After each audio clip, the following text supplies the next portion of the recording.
सुप्रभात बच्चों। आज हम लोग पढ़ेंगे रिमझिम भाग 2 का पाठ 10। पाठ का नाम है मीठी सारंगी। तो चलिए शुरू करते हैं। सारंगी क्या है? सारंगी एक बाजा है, तार वाला बाजा, जिसको आजकल ये लुप्त हो गया है, बहुत कम चलता है।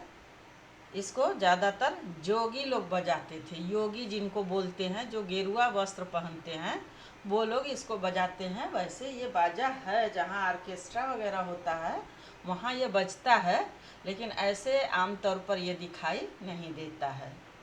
तो चलिए पाठ का वाचन शुरू करते हैं। मीठी सारंगी। आप देखिए, इसमें ये गुरुजी बैठे हैं, बाबा जी बैठे हैं, जो कि बाजा बजा रहे हैं, सारंगी लिए हुए हैं, और गांव के लोग बैठे हुए हैं। ये पूरे गांव के लोग बैठे हैं। ये लोग कहाँ बैठे हैं? एक चौपाल में। और चौपाल किसे कहते हैं? जहाँ चबूतरा जैसा बना होता है, रहने के बरामदा जैसा होता है, बाहर में चबूतरा होता है, वहाँ गांव के लोग एक साथ बैठते हैं। उनका जैसे मीटिंग होता है, कोई बातचीत होती है, कुछ समझौता होता है, कुछ उत्सव होता है, तो उस जगह पर लोग रहते हैं, जिसको चौपाल कहते हैं। तो चलिए पाठ को शुरू करते हैं। मीठी सारंगी। एक गांव में एक सारंगी वाला आया। वह सारंगी बहुत अच्छी बजाता था। रात में जब उसने सारंगी बजाना शुरू किया, तब गांव के बहुत से लोग इकट्ठे हो गए। इकट्ठा का मतलब जमा हो गए, एक जगह एकत्रित हो गए। सारंगी की मीठी आवाज़ और सारंगी वाले के बजाने की कला से गांव के लोग दंग रह गए। दंग का मतलब होता है हैरान।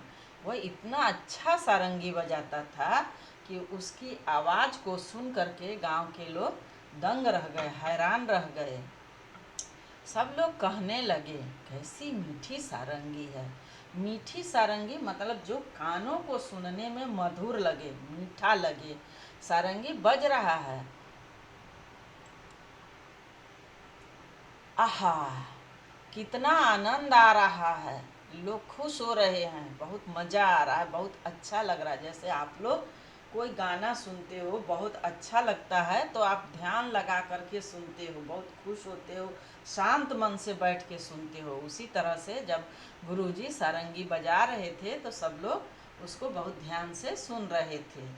वहीं पास में बैठा हुआ भोला, भोला कौन है? एक आदमी, वही उसी गांव का रहने वाला है ये भोला। भोला भी लोगों की ये बातें सुन रहा था।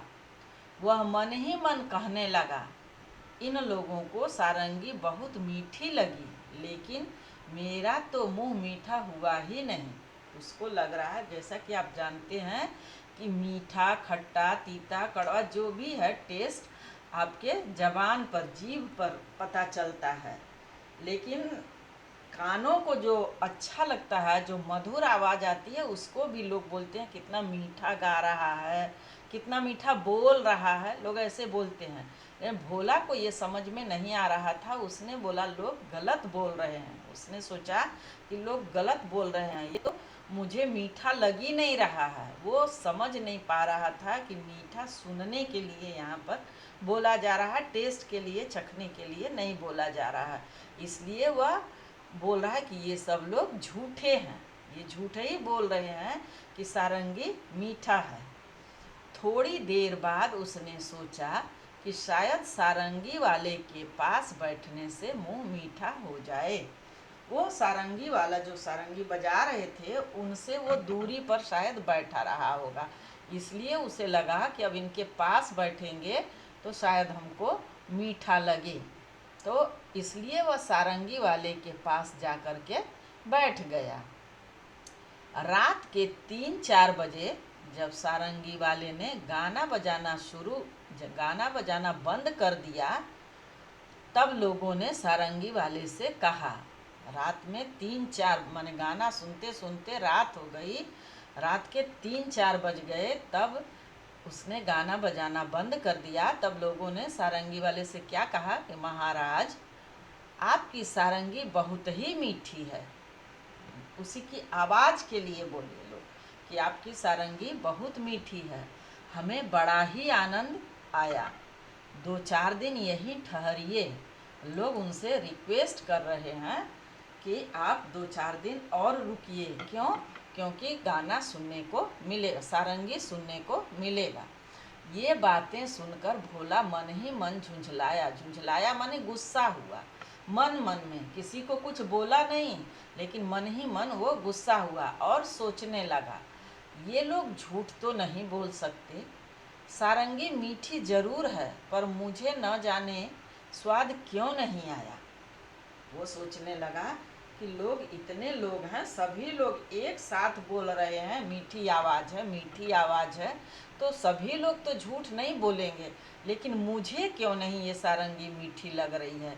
फिर उसने क्या किया कि तब तक रात ज़्यादा हो गई थी, ज़्यादा माने अधिक, रात ज़्यादा हो गई थी, इस कारण लोग घर नहीं गए। सभी लोग क्या किए, वहीं चौपाल में ही सो गए, कोई घर नहीं गया। सारंगी वाले ने भी सारंगी पर खोली चढ़ाई। खोली माने कवर, जैसे आपके पास सितार है, गिटार है, हारमोनियम है, आप उस पर कवर चढ़ाते हैं ना, तो उसी तरह से सारंगी वाले ने सारंगी पर खोली चढ़ाई और उसे अपने सिरहाने रखकर सो गया। सिरहाने माने सिर के पास, तकिया के बगल में रख कर के सो गया। पर भोला को चैन कहाँ था? चैन माने आराम, यानी भोला को आराम नहीं था। वो क्यों विचलित था? क्योंकि वो सोच रहा था कि लोग कह रहे हैं कि सारंगी मीठी है, मीठी है, लेकिन मुझे तो मीठी लग नहीं रही है। इसलिए वो बेचैन था कि अब वो क्या करे। वो कुछ सोच रहा था। जब लोग नींद में खर्राटे लेने लगे, खर्राटे माने जब लोग गहरी नींद में हो जाते हैं तो उनकी नाक बजने लगती है, सांस नाक से बहुत तेज की आवाज़ निकलने लगती है, तो उसी को खर्राटे बोलते हैं। कि जब लोग नींद में खर्राटे लेने लगे, तब उसने चुपके से उठकर वह सारंगी उठा ली और ऊपर का खोल उतार कर उसे जीभ से चाटा। क्योंकि वो बार बार सोच रहा था कि सब लोग कह रहे हैं कि सारंगी मीठा है, मीठा है, लेकिन मुझे क्यों नहीं समझ में आ रहा है। तो जब उनके पास भी, गुरुजी के पास भी बैठा, तब भी उसे मीठा नहीं लगा। तो अंत में क्या किया कि जब सब लोग सो गए तो वो सारंगी को निकाला, खोल से बाहर किया और उसको चाटने लगा। कुछ स्वाद नहीं आया, अब स्वाद नहीं आया, पर भी उसको कोई स्वाद नहीं आया। अब उसने सारंगी को खूब हिलाया। आप लोग जैसे बच्चों का एक चीज़ हम लोग देखते हैं, आप पेप्सी या कुछ भी आप लेने के लिए, तो आपका जब पेप्सी ख़त्म हो जाता है तो आप उसको हिलाते हैं कि इसमें कुछ बचा होगा। इसने क्या सोचा कि जो उसके अंदर है, जो लोगों को मीठा लग रहा है, तो वो मेरे मुंह में नहीं आया, तो हम उसको हिला करके देखते हैं। उसके बाद उसके छेद को मुंह के पास लगाकर मुंह में उड़ेला। उड़ेला माने मुंह के अंदर डाला। सारंगी में छेद होता है, किसी भी बाजा में, तार वाला बाजा, उसमें थोड़ा थोड़ा कहीं कहीं से सांस निकलने के लिए छेद होता है। तो वो क्या किया कि छेद को मुंह में उड़ेला, पर सारंगी से एक भी मीठी बूंद नहीं निकली।